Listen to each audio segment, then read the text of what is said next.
we go. So for those of you who are new to us, we're Environment for the Americas. We're a nonprofit organization. And you can go to the next slide, Daisy.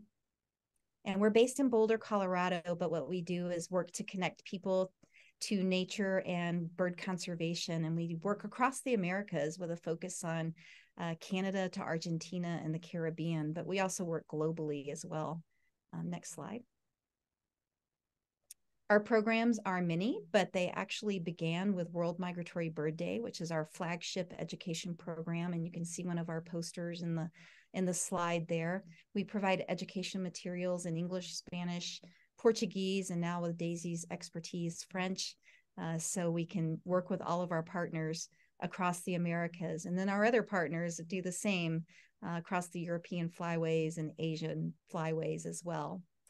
One of our big programs is also working with the next generation of conservation stewards. And so we offer internship programs and opportunities to build skills in conservation and stewardship and other fields such as science communications and even architecture. With partners, our interns are placed at sites across the US, and they work at national parks and at US forests and with the Bureau of Land Management, the Fish and Wildlife Service, and other organizations as well. This year, we achieved a new accomplishment with over 200 interns in place during this year. So that was an exciting thing. A lot of people on the ground. And if you're ever at a national park and you meet an intern, be sure to say hello to them, and maybe they're one of ours. Next slide, Daisy.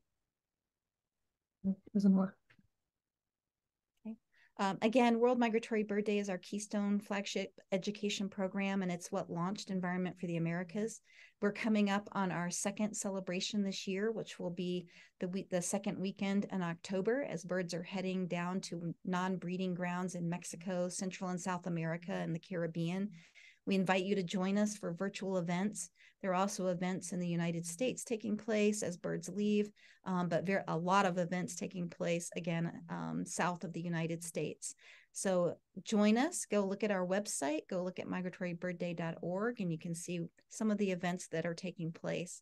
And if you're not receiving our newsletter, please pop your email address in our chat box, and we'll add you to our e-newsletter where you can get more information about that.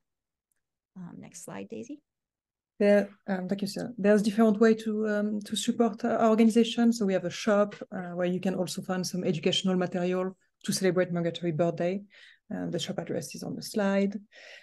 As Suzanne said, if you want to join our newsletter, if you want to become a member, or if you have any question for you, you can just send us an email. Email address appear on my screen right now. But that's all for it. Next book club is in October. We're going to have A Wing and a Prayer, The Race to Save Our Vanishing Birds by Anders Gyllenhaal and Beverly Gyllenhaal. So don't forget to sign up if you didn't do it.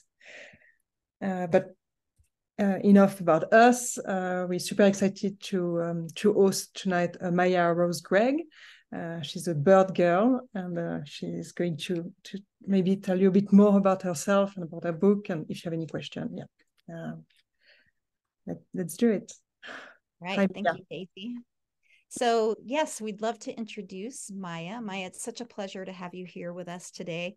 And Mya's coming to us from outside of the country. So what I thought I'd do is, first, for those of you who are in the room, if you could just in the chat box do a little introduction about yourself. I know some of you come every time, but Mya hasn't met you before. So if you want to put where you're coming from or where you're joining us from, that would be great. And then Mya, maybe you could give us just a little bit of background information about your incredibly fascinating childhood and where you are today. Yeah, absolutely. It's lovely to meet you all. Thank you for coming. So yeah, my name's Mya-Rose. I'm from the UK, and I'm very, very into birds and bird watching. I come from a family that's really into nature and the outdoors. So I was literally 9 days old the first time my parents took me bird watching. And so I've been doing that forever, and it's kind of that love of birds and nature that got me into environmental campaigning and fighting against like biodiversity loss and climate change and all of these other issues, which I was about 11 when I started doing that. So I've been doing that for about 10 years now. And I also do a lot of work around equal access to nature. So it's basically in the UK, but I think in a lot of other Western countries as well, there's kind of big issues to do with nature and the outdoors kind of being reserved for people who are more well off, who have more spare time to be able to go out into nature. And I think that that's causing a real ripple effect in terms of how a lot of people feel like, you know, kind of environmental issues are the kind of issues you worry about when you haven't got anything else to worry about. I think because a lot of people, A, don't have that relationship with nature, and B, don't understand how their lives are kind of linked to nature in the outdoors, whether that's kind of the food that they eat or, you know, the nature around them, whatever. So I do a lot of work, particularly with communities of colour from quite urban areas, taking them out into the countryside, like kids and teenagers, basically, which is fantastic. I love working with kids and kind of seeing them fall in love with nature over a weekend. So yeah, I guess that's all the campaigning I do. And in particular, obviously, what I talk about a lot in Bird Girl is how I think for me, birds are more than like a hobby. It's almost like a lifestyle, as in I genuinely don't know the person I would be if I wasn't a bird watcher. Like I genuinely don't know because they have shaped who I am. And also birds are kind of how I've learned to kind of care for my own mental health and well-being, and kind of birds are what I turn to when I am experiencing difficulty in life. So basically they mean a lot to me, and you know, I think one of the joys of writing the book was basically that I got to reflect back on hundreds of fantastic birds that I've seen, and I got to just spend lots of time writing beautiful descriptions of birds that I really, really love. So it was really good fun writing it. But thank you guys. Oh, thank you, Maya. That's fantastic. And I'm sure you can tell from our participant responses here that you have visitors from Canada, Grenada, all over the United States. So thanks everyone for joining. And if you just came in, please say hello in the chat box and where you're from. And then I also encourage you to put your questions in the chat box as well, so that Daisy and I aren't the only ones asking questions, because we definitely came up with a lot, but we want to hear from you as well. So Maya, I loved that about your book, that you had a little short introductory description of some species that you love. And I think I wanted to ask you first, because I'm so envious you got to see the hummingbird, the sword-billed hummingbird with the long bill. And I use a picture of that hummingbird in a lot of presentations to talk about, you know, why the bill is the way it is. But I wanted to hear from you about that and the experience of seeing it in the wild. Yeah, absolutely. I'm so glad you've mentioned the spoon-billed hummingbird, because I actually love the cover of the US version because it has all the hummingbirds on the front. And hummingbirds to me have always just been these magical, beautiful birds. And I remember kind of finding out that they were essentially just garden birds in the Americas and just being incredibly jealous, because I just thought that they were fantastic. And in terms of the sword-billed hummingbird in particular, you know, I talk about having this ginormous identification guide. It was the first time going to the Americas, to Ecuador, and just flipping through and seeing all of these fantastic species, you know, the tanagers, the birds of prey, and then kind of coming across the hummingbird section and just being like, oh my gosh, like this is fantastic. And of course, the one that caught my eye was the sword-billed hummingbird with that crazy bill. And it was just like, I have to see that. And it was one of the first birds I saw after touching down in Ecuador. And I think that was the first time that I realized there's something about a lot of nature that you almost can't capture in illustrations or photos. Like there's something so magical about seeing things in real life. And you know, hummingbirds in particular have this kind of beautiful iridescence and like energy about them, I suppose. And so it was just this incredible moment of kind of someone who was already very obsessed with birds kind of looking at it and falling in love with birds all over again. Like it was just fantastic. Yeah, that was an amazing sighting. And you were how old? 8. Yeah, 8. So you Yeah. had this amazing childhood, and I wanted to see if you could talk. I know maybe some people online have children or grandchildren. Maybe you could talk about that experience of being so young and doing these amazing birding trips, and what made it work for you, do you think? Some of us may have tried it and it doesn't work. What do you think made it such a spark for you? Yeah, because a lot of people have asked my parents over the years how they like got me into birds and bird watching, because I think that's something a lot of parents have struggled with. And I don't think that they particularly had some master plan that they were kind of working on, but I think looking back, they do a few things really well. One being that I was doing it from such a young age that it wasn't really until I started primary school, so when I was about 4 years old, that I suddenly clocked that not everyone spends their weekends bird watching. Not everyone loves birds, and it was a very weird moment for me. I didn't really understand. And so it always felt very natural. And both my parents were also very busy when I was quite young. They worked a lot, and so like bird watching was how we spent time together. And so it wasn't just a hobby, it was something that emotionally was very important to me, I suppose. Because my older sister did it as well, and she was a teenager when I was a kid, and I just thought she was very, very cool. So I wanted to do everything she did, including birding. I think that they were fantastic at making it into an adventure as well when I was a kid. Like as an adult, I have an appreciation for kind of the slow moments going on a walk. I didn't as a kid. I liked the adventure of kind of going off somewhere and trying to see all these crazy rare birds, and you don't know if it's going to be there, and it felt like a treasure hunt, it was super exciting. So it was all of that, and then combined with by the time I was 8 years old, my mum, who has bipolar disorder, had become quite unwell for various reasons, and that's why we went on this trip to Ecuador. And we were very, very uncertain about whether or not that would be a bad thing. Like I think any doctor probably would have told us to not do that.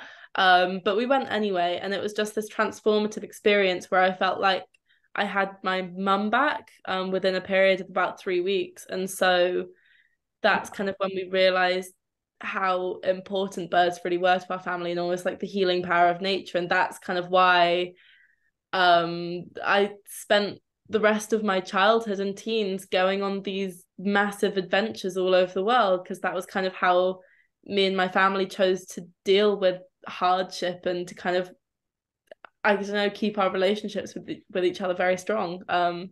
So I guess in a way, like my grandma always joked that she doesn't know what my parents would have done if I didn't love birds, really. Kick me out of the family, maybe. No. But it's just always been an incredibly strong bonding experience, I guess. And you're still able to go birding with your family sometime? It is. It was actually really weird because it was only a couple of years ago that I moved away for university, and I was suddenly going bird watching by myself, and it felt really strange. And obviously I go because I love going outside, but there's something really nice about going home and like hanging out with my sister and my parents again.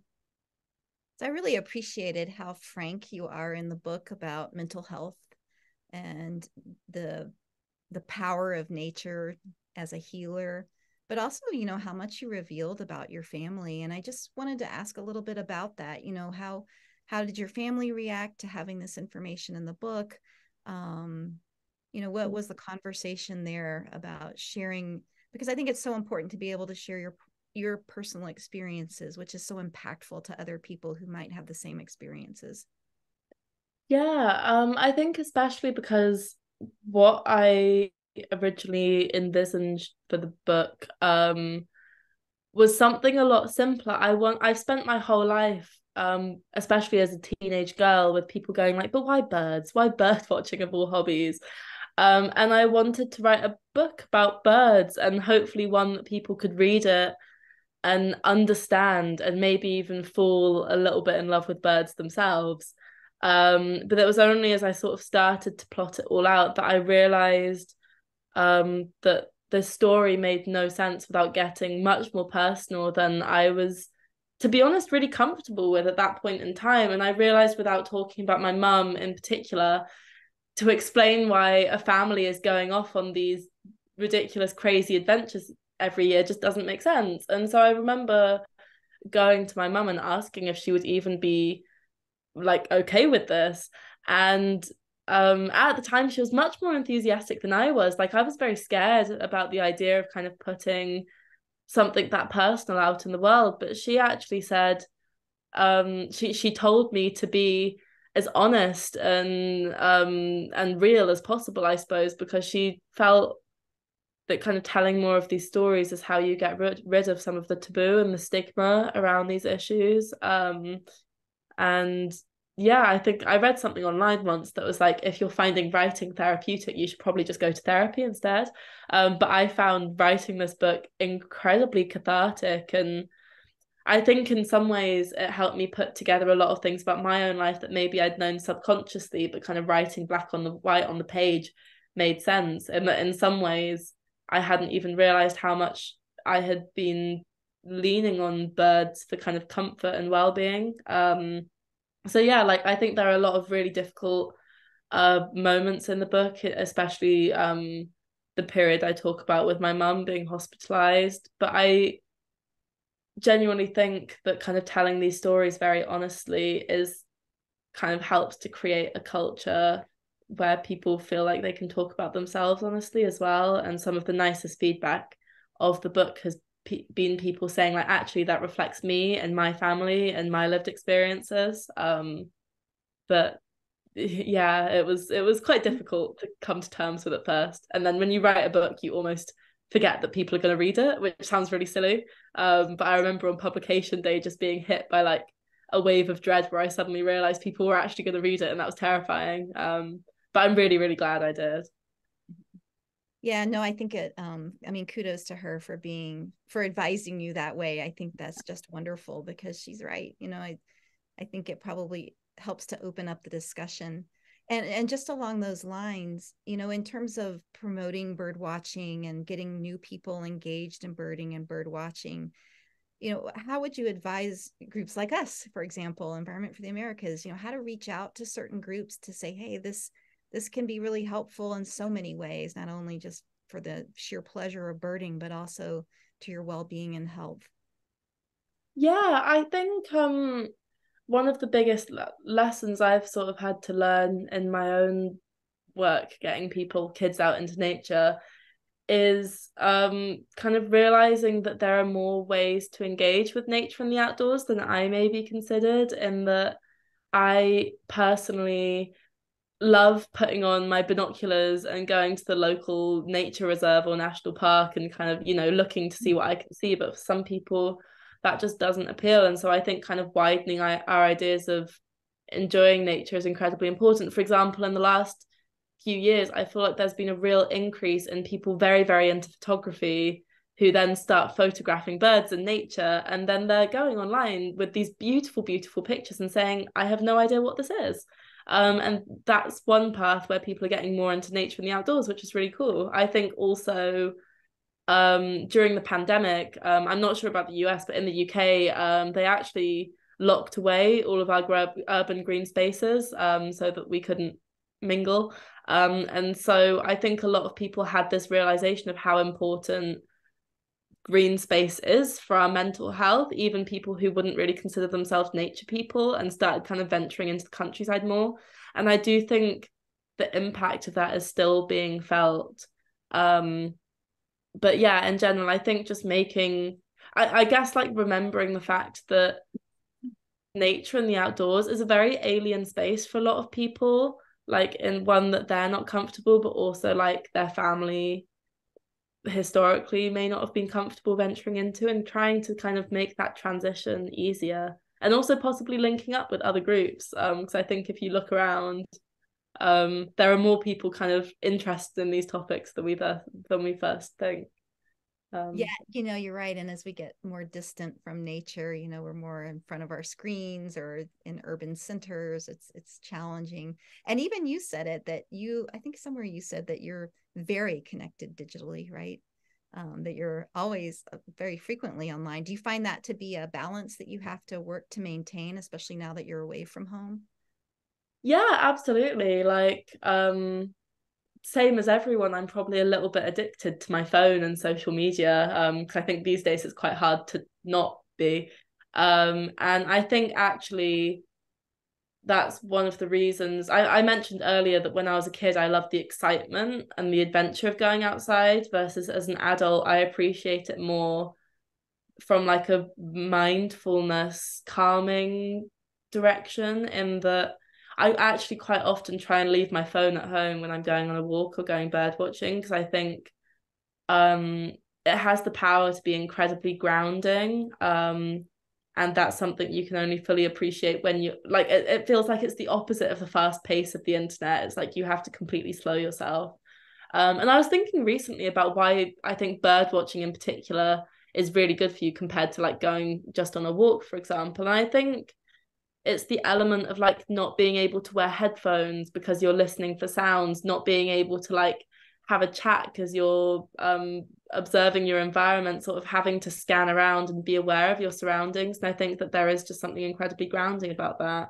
And in the UK, actually, in the last 5 years or so, they've started doing something called green prescribing, which is literally just telling people to go and spend time in a green space each week, because it has such an important I know it's so important for our brains. Same with, I read a study recently that said just hearing bird song a few times a day immediately increases our serotonin levels. Like I think just in general, the way we talk about nature is as if it's such a separate thing from us, and so a lot of people don't realize that that is kind of how we're supposed to exist, and it's really difficult for us to be separate from that, basically.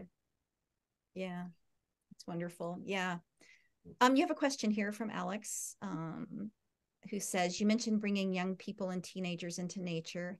In your experience, what's the biggest challenge for those struggling to see nature's interconnectedness, or how can we remind people that we are part of nature?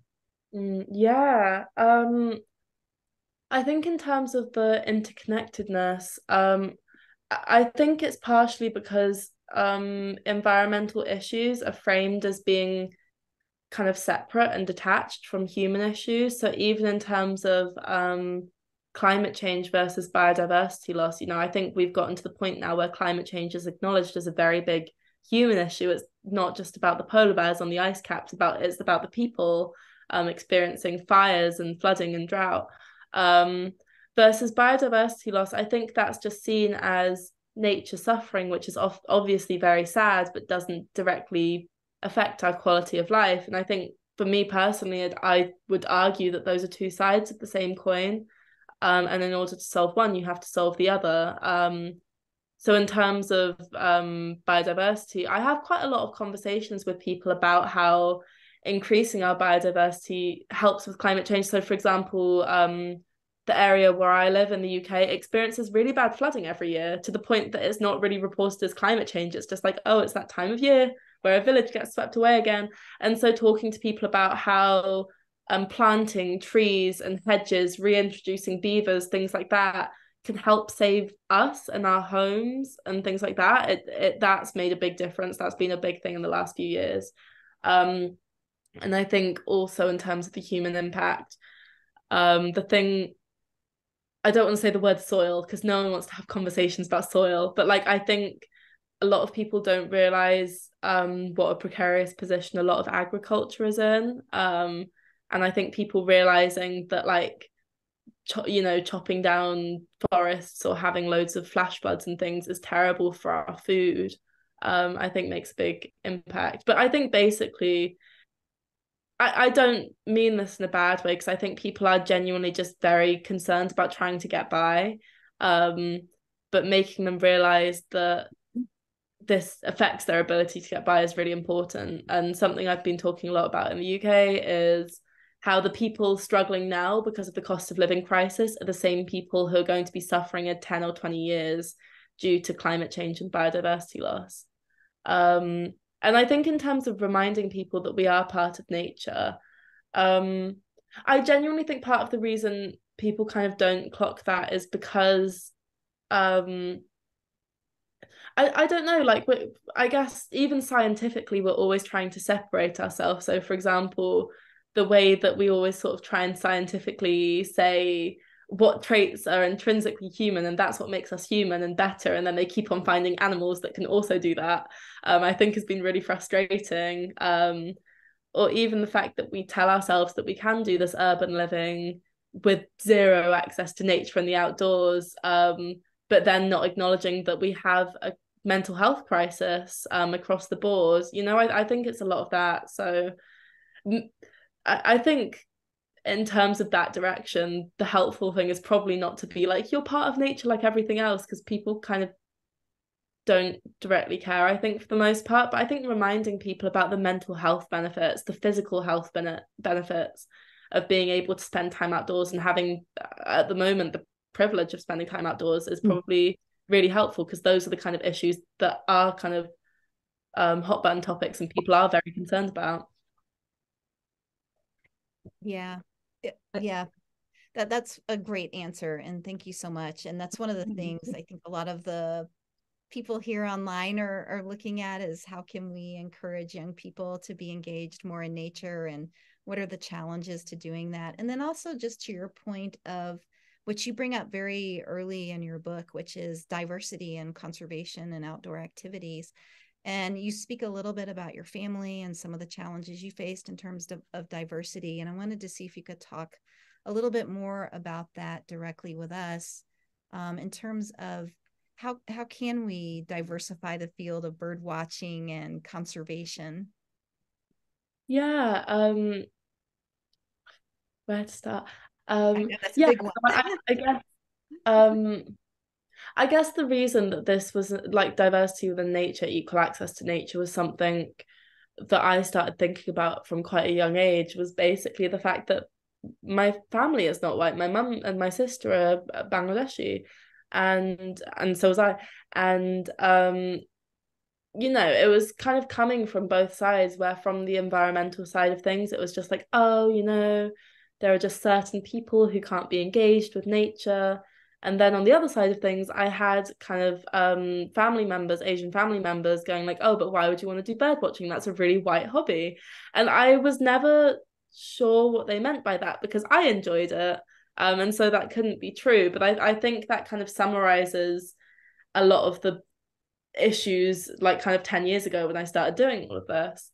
And I think when I did a conference when I was about 13 years old about race equality in nature, and it was all centered around what the issues were, like genuinely just getting people from various communities to come in and say why they didn't like going out into nature. And I think the thing was, it was such a range of answers. Like, it went from the very physical, practical things like don't have equipment, don't have the right shoes, don't have a car and can't afford the bus for like my 4 children, you know, to kind of bigger cultural things. One of the examples was that a lot of these communities have a really cultural fear of dogs, because they're not really, you know, it's a different attitude. And so going somewhere where there are loads and loads of dogs running around is not somewhere they'd ever want to go with their children. And especially in the UK, we have so little green space that there are dogs everywhere. Or, you know, even talking to people who said like they have never left the city, their parents have never left the city, they wouldn't even know where to begin, worried about kind of microaggressions and being ostracized. You know, there was a lot of different things going on, which was one of the reasons I started the charity, was kind of to help people get out, basically. But I think honestly, one of the biggest things is making both the countryside and kind of nature right organizations as welcoming and friendly as possible. And I think for people who have spent their whole lives, or a lot of their lives, connected to nature, it's kind of hard to clock what a big step it is for some people to like go in that direction, I suppose. And if, I don't know, if organizations or people are interested in doing like active outreach work, a lot of it is as simple as kind of going into communities and having conversations, which sounds really basic, but people weren't doing this for decades. And, you know, it was seen as like a big thing when we figured out how to engage with people, and all we were doing was literally going to various community groups, going to religious leaders and being like, can we talk to the community? And telling them and having like a very honest conversation, being like, this is why we think it's really good if you let us work with your kids. These are the benefits. This is why you guys should give it a try. And it made a difference. And I can't even remember the question was now, sorry. But I guess it's like just about making nature welcoming and helping people, and I guess acknowledging that it feels like quite a big mental step to be venturing into that area in the first place. But I listened to a podcast you've done. I forgot the name of the podcast, but it was really cool because you were outside and showing people birds and talking about birds, and that was also a good way to get into people's house and bring them outside. So it was a really cool way to do it. Yeah, absolutely. That sounds sick. Yeah, so one of the things our organization has been working on for the past over a decade is to help with the situation of conservation and bird watching, like you said, being seen as a white thing, is to change the faces of the places where we're working so that we have representation from other groups at sites like our national parks and our national forests and other areas, so that when people go to places, they see people who look like themselves enjoying, just like you know, birds and other aspects of those places. Which leads us to Vivian's question, and Vivian works here at Environment for the Americas. Maybe Vivian can go live and share her experience if she's okay with it. Yeah, Vivian, you're welcome to come on and turn your camera on if you want to. I don't see you. She's here. No pressure. Hi, Maya. I don't see her. Hang on just a second. Let me pull you up just a minute before you go live. There you go. This is Vivian. Hi, nice to meet you, and thank you for being here today. So I'm one of the program manager or internship manager here at Environment for the Americas, and we do have a lot of internship programs, work to put diverse early career professionals into internship opportunities across different national parks and national forests, Bureau of Land Management, and with U.S. Fish and Wildlife Service. I'm very new to birding. I had never picked up birding until like a year and a half ago when I came to work with Environment for the Americas. And now I'm a very avid birder. And just kind of thinking about my experiences and why I didn't get into birding, it just kind of makes me think a little bit more. So my question for you is, what are some of the challenges that you see in getting diverse youth involved in natural resources, working in natural resources, or even just bird watching? Yeah, thank you. I think in terms of the actual career side of things, like the sector, honestly, the biggest thing is that people that we talk to, especially parents, don't even realize that the sector exists, that these jobs exist. Especially because a lot of the kids we're working with, the expectation is literally doctor, lawyer, engineer, you know? And so kind of going outside that sphere is not something that has ever occurred to a lot of these parents. And obviously, if they themselves haven't really spent time in national parks, for example, like their kids going like, yeah, I want to work for the National Park Services is going to be, you know, very strange to them, I suppose. And I think in general, honestly, the biggest thing when we've been working with these kids, because especially the earlier camps, there were a lot of kids who were turning up because their parents made them and they didn't want to be there, especially like the teenagers. And a lot of it boiled down to either thinking it was boring or thinking it wasn't a space where they belonged or where they were supposed to be. And so a lot of the activities we do are just very interactive. Like we do go on bird watching walks and things like that. But for example, we've done like banding sessions where sometimes they get to kind of hold the bird as it gets released, or you know, camera trapping or pond dipping, or like things where they are interacting with nature, which I think has been fantastic in terms of engagement. And we also have sort of tried to, like I said earlier, like I've tried to do more than just like what I enjoy, which is like bird watching. And we've been doing a lot of kind of creative stuff as well, like art and photography, which for some of the kids is fantastic. But also, like I said, there's a lot of the kids who just, it's not that they're even anti-nature, it's just never ever occurred to them that that's a space where they could go or that they would enjoy going. And again, a lot of the kids we work with, it's maybe a 15-minute drive to go basically over the hill into the countryside, and they've never left the city. And everything's completely new, from like the horses in the fields to like even being in woodland. And it's one of those things where they have a really good time and they really enjoy it. But if we had never taken them, they probably would have never done it. And I do think, at least in the UK, but I get the sense in the US as well, that is like slowly shifting. And I actually think a lot of that's to do with the internet, which sounds kind of counterintuitive. But like I think one of the things that social media is fantastic for is making things that once would have seemed kind of very alien. You know, I guess it makes it simpler, and it makes it it turns it into something where someone could watch a video and they'd be like, actually, I can do that too. And I think the one that's coming to mind is a guy who's like from London, and he's like a proper London boy, but like he's going on walks in the countryside, and because he's like someone that people can relate to, but he's trying this, there's people in the comments going like, actually, this looks really cool, I want to do that.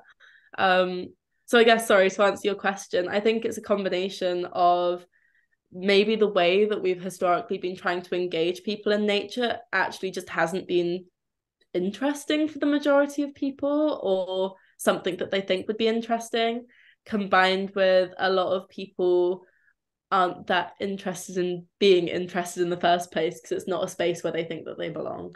So from my experience, at least, I think it's a combination of the two. I hope that answered your question. Sorry, but thank you. It does answer. Thank you so much. Thanks. And I want to encourage the other folks on the line here to put your questions in the chat box. I really appreciate that, hearing from you and what your questions might be. So Maya, I want to get back a little bit to some bird information, and you've become quite the face of conservation globally, and have had the opportunity to work with other young leaders in terms of promoting conservation and climate action. And I wanted to see if you could put that in the context of the spoon-billed sandpiper and some of your, seeing that bird and what it's facing, and also some of your work in terms of conservation. Yeah, absolutely. And I've loved you mentioned the spoon-billed sandpiper because it's one of my favorite birds in the world, and was kind of the first time that I got involved really in conservation work. And in fact, that's why I dedicated a whole chapter to it in the book. But I think, something I talk about, a very, very vivid memory for me, considering I was probably only about 9, was seeing the kind of captive backup population of spoon-billed sandpiper, and it being those 20 birds in the room, and realizing that was 10% of the entire world population, was this handful of kind of small fluffy chicks. Was kind of, again, it's one of those things where maybe the numbers, the science, but it's not emotional until you see it for yourself. And that had a big impact on me, and that combined with the fact that they winter in Bangladesh, which obviously I have that kind of familial connection to, kind of made it meant it really stuck in my brain for years. And it was just something I thought about a lot. And so when the opportunity came up to go to Bangladesh and to see spoon-billed sandpipers, it was really, really exciting, partially because obviously when a bird is that critically endangered, you don't know how much longer it's going to be around. You don't know if you'll ever have the opportunity to see it again. And I think in the end we saw 19 birds. We were going out, we were kind of wading through the mud flats actually and doing a survey, and we saw 19, and that was really, really good numbers. We were really excited. But for me, I felt like if I was lucky enough to go and see these birds, I needed to do something with that, and I needed to try and help.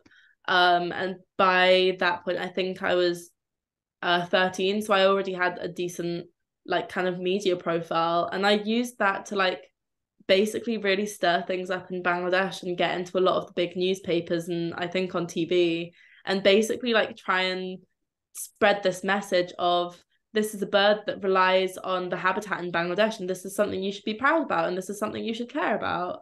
And I think the moment I talk about is like bumping into a random woman at the beauty parlor, and her having just seen the TV and knowing about the spoon-billed sandpiper from that. And that was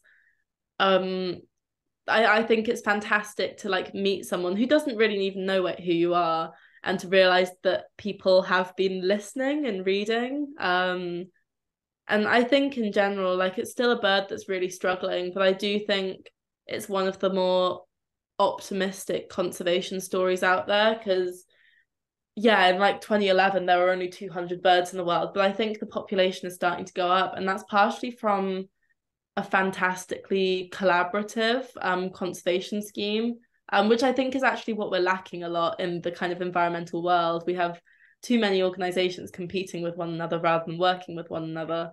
But there was a bunch of different nature and conservation organizations who came together, which was partially important because one of the issues with the spoonbill sandpiper was it migrates down the east coast of China, and it lives in a bunch of different countries, so it's difficult to work with all the different governments, because basically you're struggling with climate change in the Arctic tundra, industrialization down the mudflats of the east coast of China, and bird hunting in Bangladesh.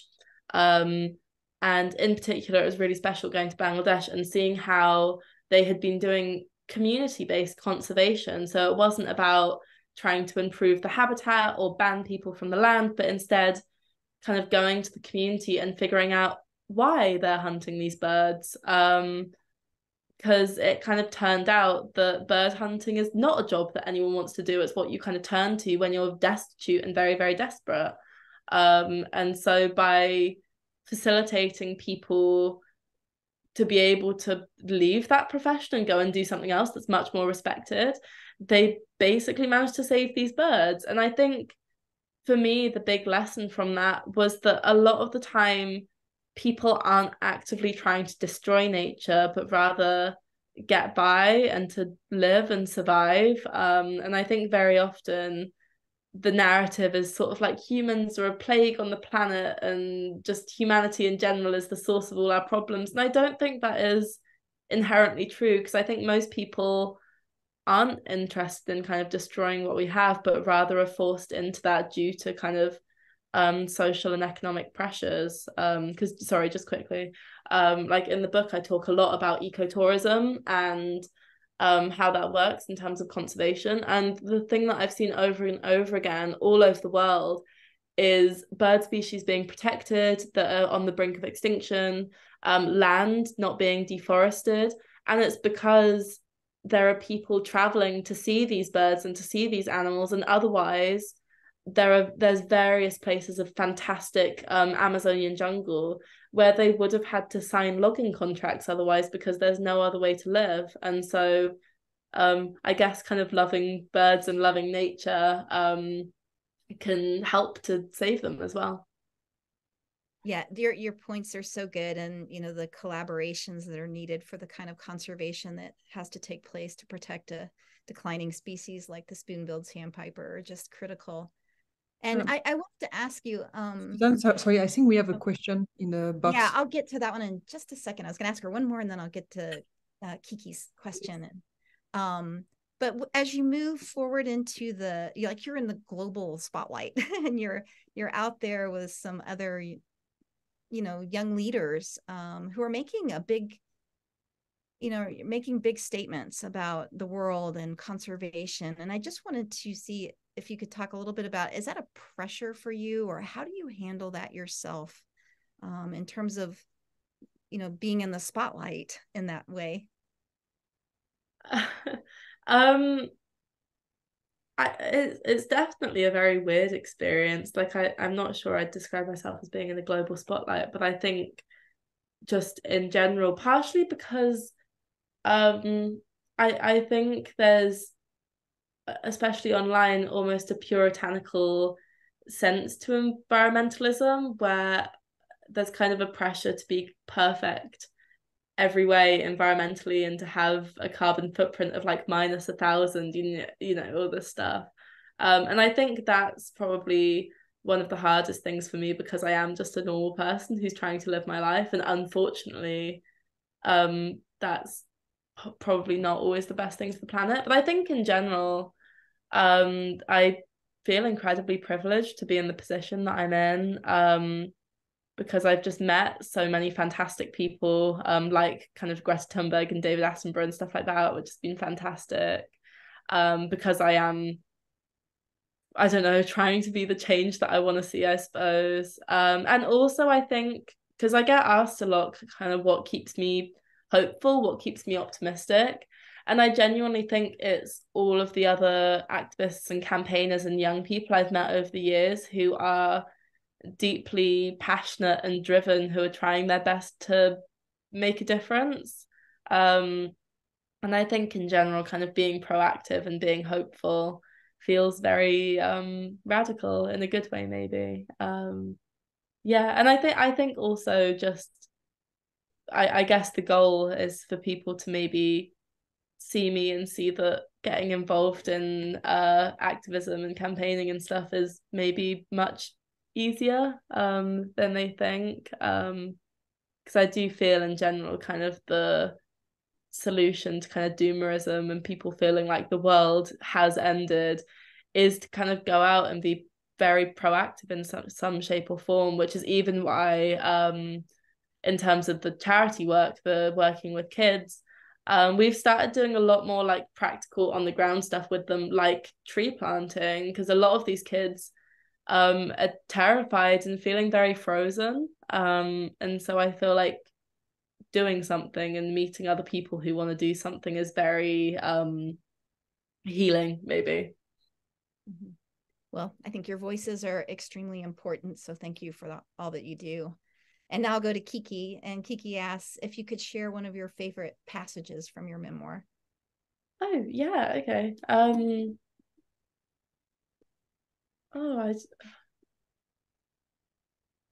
So I'm trying to think what would be nice now. I think there's a nice section just about my life growing up, if I can find it.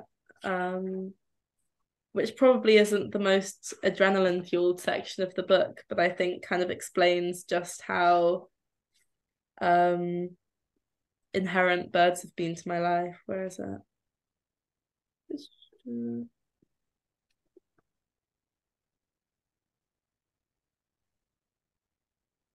Sorry, I feel like this is a very awkward pause now.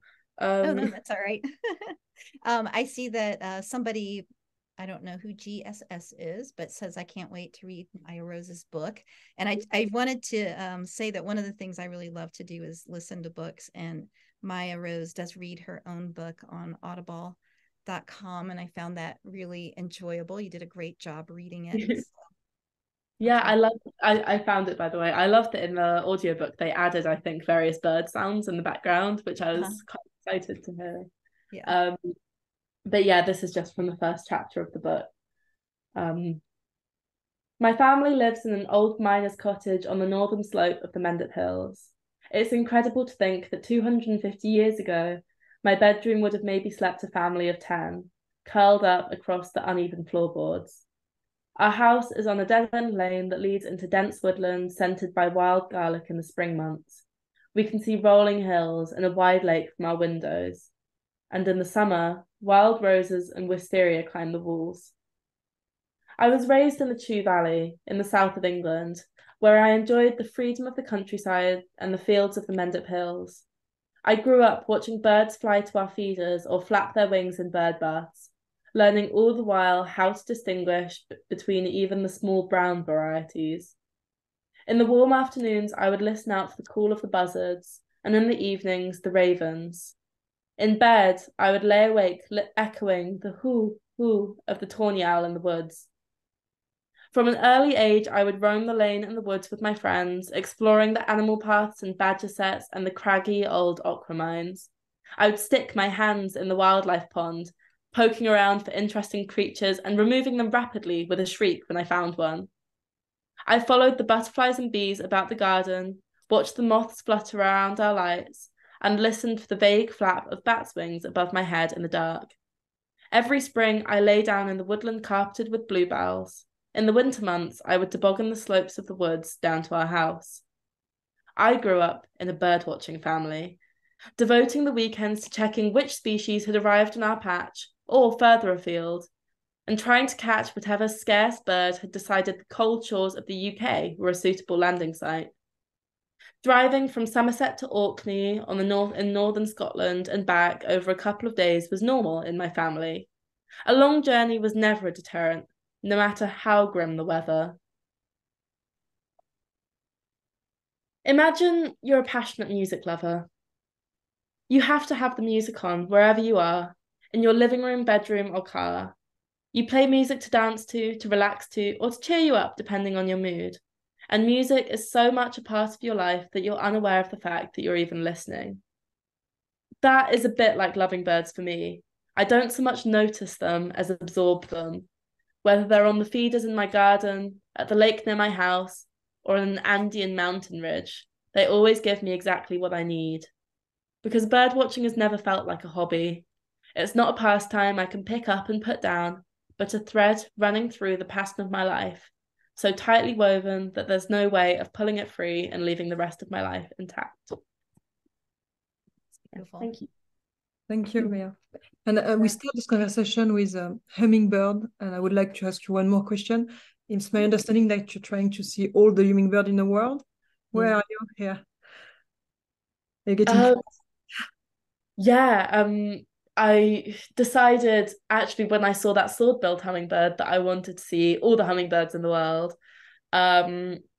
Because I just thought it was so beautiful. And I think in general, actually, just being surrounded by hummingbirds kind of buzzing around the feeders was just so magical to me as a child. I was like, I want this to be my life forever. I think when I vowed to do that, I didn't realize how many hummingbirds there actually are. Like there's over 300 and I'm just over halfway at the moment. And there are so many beautiful ones that I have to see, but I think the one I want to see the most is the smallest bird in the world, the bee hummingbird, which you get in Cuba, literally the size of a bee. And I just think that that would be amazing. But I think possibly they're super difficult to see because they live in the jungle and they're really small. But like that's my next big target, I think. Bee hummingbird. That's cool. Thank you. Thank you. Well, we will be leading a trip to Cuba in February. So if you'd like to go with us to see the bee hummingbird, it's usually a guaranteed species with us. And we'd love to have you along. And thanks, Gwen, for your comment about listening to the book on Audible. I really did enjoy the book on Audible. It's fun to hear the author, especially when an author reads their own book. And we only have 6 minutes left here. And I wanted to ask you, what's next? Another book? Yeah, thank you.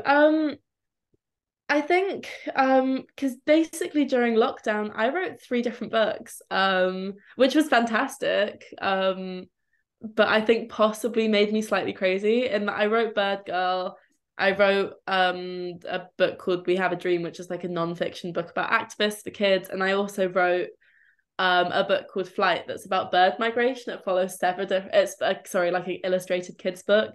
And it follows 7 different birds migrating down the world, including 2 from the Americas, actually. The hummingbird that kind of migrates from Canada all the way down to South America. Very cool. Would love to see that. So I think in terms of books, I think need to recharge a little bit before I write anything again. I feel like it's not super exciting, but I'm about to start the 3rd and final year of my undergrad degree. So I feel like for the next 9 months, probably doing that is probably the biggest thing on my list. And you studied politics, right? You studied politics. Yeah, politics and international and anthropology, I think. Which I kind of got into partially because of all the campaigning. Like I always thought I'd do something bird related, like zoology, but I realized I really like people as well as birds. And then after that, hopefully lots of bird watching. So I'll finally be free from the shackles of the timetable of academics, so I can go somewhere not during the summer holidays. But yeah, I'm very excited for the birds I'm hopefully going to see once I graduate. Well, we all wish we had been so productive during the shutdown. Getting 3 books written is amazing. So congratulations to you and on your completing your degree. And I think it'll be great to have people with a focus on the environment and conservation go into political science and people related fields. We need to be sharing that information. Just a couple follow-ups from the comments in the chat box. Thanks to Katie, who said that she will be You are such an inspiration, which I'm sure we all agree with that. Love the book. Can't wait to share it with my university students who'll then work with elementary school children in our Aves Compartidas program. So thank you, Katie, for joining us today. Had some interest in the Cuba trip, and yes, we'll send some information out about Cuba. And one of the thoughts that we had was that we would reach out to an author in Cuba and hopefully do an in-person meeting with an author and talk about their book. There's some wonderful writings from Cuba as well. Any final words from you, Mya-Rose, that you'd like to share with us, especially as we look, towards the future of birds and in terms of nature as such an important part of our health? Yeah, I think I think in a way the people who have found a passion for birds and nature are very lucky. It's such a fantastic, enriching thing to have in your life, I suppose. And I guess just in general, thank you guys so much for coming and listening to me talk, and actually for asking questions as well, because I know that feels quite scary sometimes. But it's been really lovely to see everyone's comments and stuff. So thank you all. Thank you. Any final questions or comments from the audience here, our participants? Would you like to put on your cameras and say anything or share your thoughts? And where can they get your book? What's the easiest way to get your book if they haven't read it? Yeah, and it looks like this, which I think it helps to know what a book looks like if you're going into an actual shop. I think is it Barnes and Noble in the US? That's the main one. Yeah. I think in Barnes and Noble, and also on all the normal online retailers like Amazon and stuff. And yeah, the audiobook is on Audible as well, if that's what you guys prefer. But yeah, thank you. Well, thank you so much. We really appreciate it. And again, we have another book club coming up. Daisy, do you want to give that date again before we sign off here? Oui, just a second, sorry. The date October 26th, Thursday, October 26th, yeah. Okay. And hope to see you there. And again, thank you, Mya-Rose. Good luck with all your amazing work. We appreciate your time today. Thank you guys very much. Have a lovely afternoon. Cheers. Bye, everyone.